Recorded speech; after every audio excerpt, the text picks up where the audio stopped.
అసలు election commission data మళ్ళా CSDS Sanjay Kumar గారు తన తప్పు నొప్పుకొని క్షమాపణ అడిగిండ్రు. నాగేశ్వరరావు గారు మాట్లాడతారా?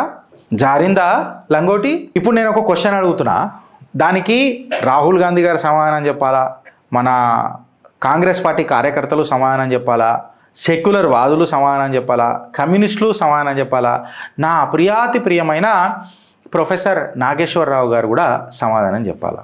దాని తర్వాత last but not the least ఓడు జగన్మోహన్ రెడ్డి అని ఉండే 1591 అని ఆడు కమెంట్ పెట్టిండు ఎలక్షన్ కమిషన్ మీద. ఆడు ఇప్పటి నుంచి ఇప్పటిదాకా కనబడతలేడాడు. ఏమైందిరా మీ అయ్యా నేను రూపలేసి దర్వాజ పెట్టిండా? చిత్రగుప్తు కమెంట్ పెట్టొద్దనని అని కూడా అడుగుతున్నా. ఇప్పుడు చెప్పుర్రా నాకు, చిత్రగుప్తు నిజాలు ఉంటేనే మాట్లాడుతుందిరా భయ్. మేము కొన్ని టాపిక్లు తీసుకోము, అవసరం లేని టాపిక్లు తీసుకోము, దేశ హితంలో లేని టాపిక్లు తీసుకోము, జనహితంలో లేని టాపిక్లు మేము తీసుకోము, మ్యాక్సిమం అవాయిడ్ చేస్తాం మేము. ఎందుకు చెప్పాలా? నిజాల అన్వేషణనే చిత్రగుప్తు, మన చిత్రగుప్తు ఫ్రెండ్స్. ఇప్పుడు చూడండి, ఏదైతే ఎలక్షన్ కమిషన్ డేటా ఇచ్చారు కదా, ఈ సంజయ్ కుమార్ డేటా తీసుకొని మాట్లాడిండ్రు. సిఎస్డిఎస్ ఫౌండర్ ఆయన ఎవరు ఏం కథ అనేది మొత్తం చెప్తా. మళ్ళీ ఈ సిఎస్డిఎస్ సెఫాలజిస్టులు చెప్పిన డేటా తీసుకొచ్చి రాహుల్ గాంధీ గారు ఇంత పెద్ద రభస చేసిండు కదా దేశం అంతా.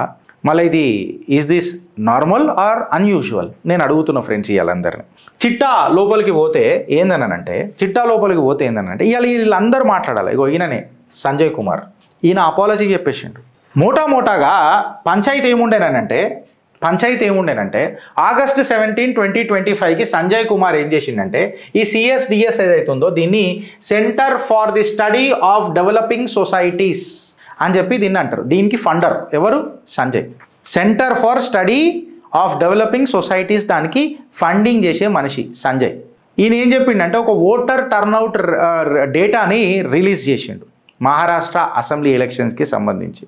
దాని తర్వాత ఏమైందనంటే ఈ డేటాలో చాలా సీరియస్ ఎర్రర్స్ ఉన్నాయని అర్థమైంది. ఎందుకంటే ఏదైతే ఎక్సెల్ షీట్స్లో మనకి ఇట్లుంటాయి ఫ్రెండ్స్. ఎక్సెల్ షీట్స్ మీరు ఎక్సెల్ షీట్లో వాడితే మీకు తెలుస్తుంది. ఇందులో ఒక్క కాలం అటు ఇటు మిస్ మ్యాచ్ అయినా, డేటా అటు ఇటు మిస్ మ్యాచ్ అయినా నీకు కంప్లీట్గా నీ అనాలిసిసే రాంగ్ అవుతుంది. అదే జరిగింది. ఆగస్ట్ 18, 2025 నాడు కాంగ్రెస్ పార్టీ కంప్లీట్గా ఈ డేటాను తీసుకొని వచ్చి కంప్లీట్గా ఎలక్షన్ కమిషన్ నాటకాలు ఆడుతుంది, బీజేపీ ప్రభుత్వానికి వత్తాసు వలుకుతున్నది, వాళ్ళ కాళ్ళొత్తుతున్నది, ఎలక్టరల్ మాల్ ప్రాక్టీస్ జరుగుతున్నది, ఓటర్ సపరేషన్ జరిగింది అని చెప్పి కంప్లీట్గా ఎలక్షన్ కమిషన్ అనే ఇన్స్టిట్యూట్ మీద గంభీరమైన అన్వెరిఫైడ్ డేటాతో ఆరోపణలు చేశారు. ఆగస్టు 20, 2025కి సంజయ్ కుమార్ గారు అర్నబ్ గోస్వామి షోల రిపబ్లిక్ ఛానల్లో కంప్లీట్గా తన మిస్టేక్ అడ్మిట్ చేసిండు. ఆయన ఏమన్నాడంటే ఏదైతే డేటా సబ్మిట్ చేసినానో అది ఇన్వాలిడ్, నేను క్షమాపణ చెప్తున్నా, నా ట్విట్టర్ పోస్ట్ నేను డిలీట్ చేస్తున్నా, నేను ప్రిమేచ్యూర్డ్ డేటా ఇచ్చినందుకు క్షమాపణ చెప్తున్నా అని దేశ ప్రజలకు క్షమాపణ చెప్పిండు. ఇప్పుడు సిగ్గు, శరం, లజ్జ, మానం ఏమన్నా ఉన్న కాంగ్రెస్ కార్యకర్తలను కూడా నాకు సపోర్ట్ చేసిన వాళ్ళు దీనికి అన్నిటికీ తలకాయలు ఏడబెట్టుకుంటారని చెప్తున్నా. ఇలా తలకాయలు ఈ డేటా పట్టుకునే రాహుల్ గాంధీ మాట్లాడిండబ్బా, ఇలా తలకాయలు ఏడబెట్టుకొని మాట్లాడతారని చెప్తున్నా. హైలైట్ ఏంది అని చెప్పి మాట్లాడితే responsibility of the data analytics in the political disclosure ఎడదాకా ఉండాలా. ఇఫ్ ఈ అడ్డమైన డేటా తీసుకొచ్చి పొలిటికల్ పార్టీలు అత్యంత ప్రీమియం ఇన్స్టిట్యూట్ ఎలక్షన్ కమిషన్ మీద బట్టగాల్సి మీదేయడం అనేది ఎంతవరకు కరెక్టు? ఇది ఎలక్షన్ కమిషన్ మీద ఒక మిస్ట్రస్ట్ డెవలప్ చేస్తుందా లేదా, ఒక అపనమ్మకం క్రియేట్ చేస్తుందా లేదా అన్నది పంచాయతీ. ఎలక్షన్ కమిషన్ డేటా తీసుకొని ఇట్లా చూస్తే ఫ్రెండ్స్ ఏం చేసిండంటే మనోడు డేటా పెట్టి మాట్లాడతా, మీ ముంగట డేటా పెట్టి మాట్లాడతా. Election commission of India official data ప్రకారము మహారాష్ట్రకు చెందిన లోక్సభ 2024 ఎలక్షన్స్లో తీసుకొని చూస్తే 13.47 ఓటర్ టర్న్అవుట్ ఇంక్రీజ్ అయిందని చెప్పి ఎలక్షన్ కమిషన్ చెప్పింది. సంజయ్ కుమార్ డేటా ఏం చెప్తుంది అని అంటే 38.45 ఓటర్ టర్న్అవుట్ డిక్రీజ్ అయిందని చెప్తుంది.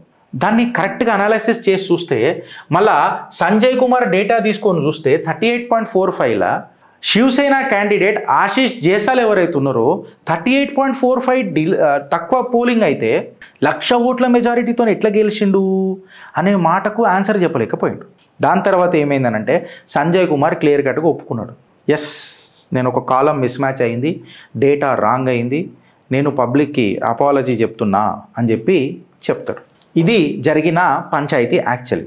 ఇప్పుడు దీనివల్ల ఏమైంది అని చెప్పి మనం మాట్లాడితే పొలిటికల్గా ఎంత పెద్ద ఇక దరిద్రం చేసిరో చూడరు కాంగ్రెస్ వాళ్ళు.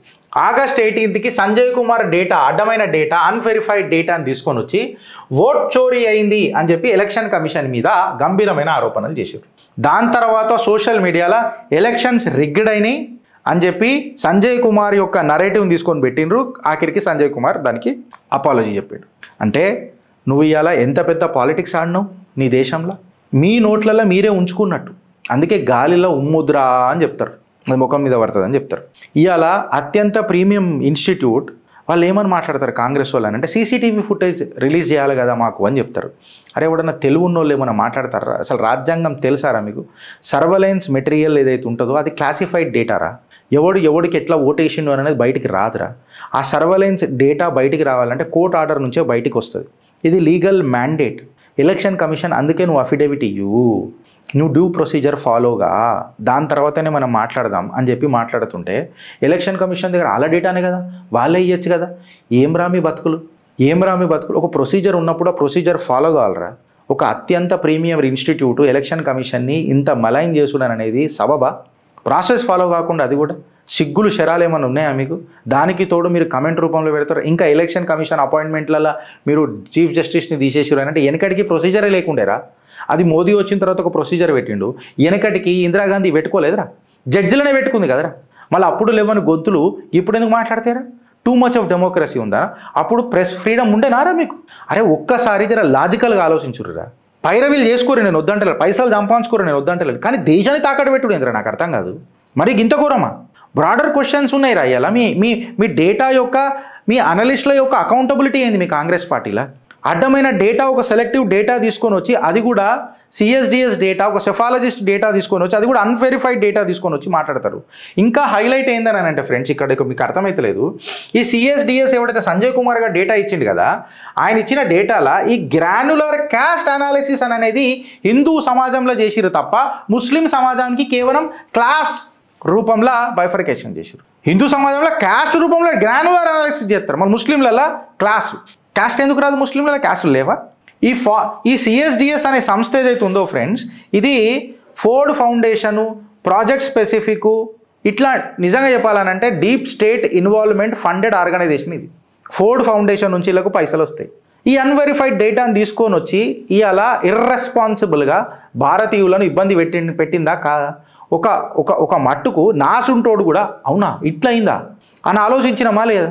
చిత్రగుప్త ఆనాటికే ఈనాటి దాకా ఒకటే స్టాండ్ తీసుకున్నాను.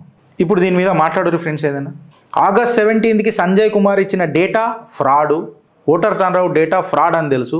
ఆగస్ట్ 18కి ఏదైతే కాంగ్రెస్ లొల్లి పెట్టిందో అది ఇంకా పెద్ద ఫ్రాడు. ఆగస్ట్ 19-20కి మనోడు వచ్చేసి క్లియర్ కట్గా అపాలజీ చెప్పిండు, డేటా డిలీట్ చేసిండు. ఇప్పుడు ఇక మీరు చెప్పుర్రి, ఈ నరేటివ్ అనేది భారత్ని, ఈ హాఫ్ బేక్డ్ ట్రూత్లు అనేది భారత్ని ఇబ్బంది పెట్టుడు కాదా? భారత్ యొక్క ప్రీమియం సంస్థల మీద ఒక అపనమ్మకం క్రియేట్ చేసుడు కాదా? ఆ మీడియా సంస్థలను అడుగుతున్నా నేను.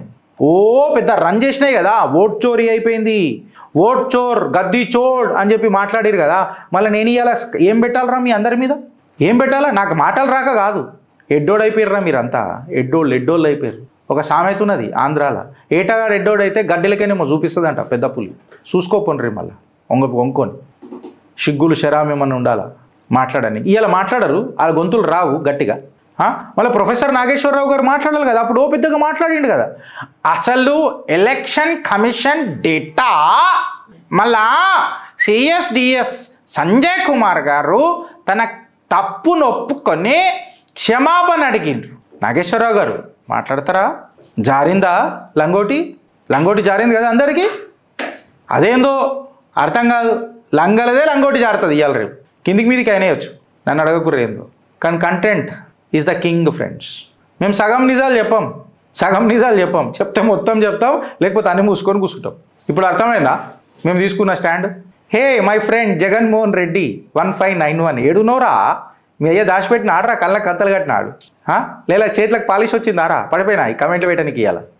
ఒకడు చెప్తాడు, అరే ఏం మాట్లాడుతారా నాకు అర్థమైతే లేదనంటే, నీ అయ్యా చదివిపించిండు చూడు నీకు, పాపం మీ అయ్యాని అనాలరా. అంత కష్టపడి చెమటోర్చి నువ్వు చదివించినా నీకు చదువు అయితే లేదు, నువ్వు ఇలా కేవలం కమెంట్ పెట్టనీకే వాడుతున్నావురా. గాళ్ళకి చెప్తున్నా నేను మిమ్మల్ని అడుగుతున్నా, నిజాయితీ నిజం పక్షాన ఉందామా లేకపోతే అడ్డమైన వ్యూస్ వస్తాయి వాళ్ళకు మంచిగా వస్తాయి. ఎందుకంటే అలా మన దాంట్లో మనకే ఇబ్బంది పెట్టే వాళ్ళు చాలామంది ఉంటారు కదా.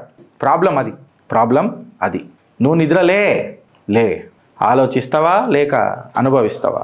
కంటెంట్ నచ్చితే ఒక నలుగురికి షేర్ చేయరు ఫ్రెండ్స్. ఇది మన భారతదేశానికి సంబంధించింది. ఒక పవిత్ర పావనమైన ఎలక్షన్ కమిషన్ మీద అడ్డమైన ఆరోపణలు చేశారు. కరెక్టే, నీ దగ్గర డేటా ఉంటే ప్రొడ్యూస్ చేయి. సబ్స్క్రైబ్ బటన్ ఒత్తకుండా మాత్రం మర్చిపోకూరు friends. We request your support. ఒక లైక్ అండ్ కమెంట్ ఖచ్చితంగా మీరు చేస్తారని ఆశిస్తూ, మీరు మమ్మల్ని ఆదరిస్తారని ఆశిస్తూ, భారత్ మాతాకి జై.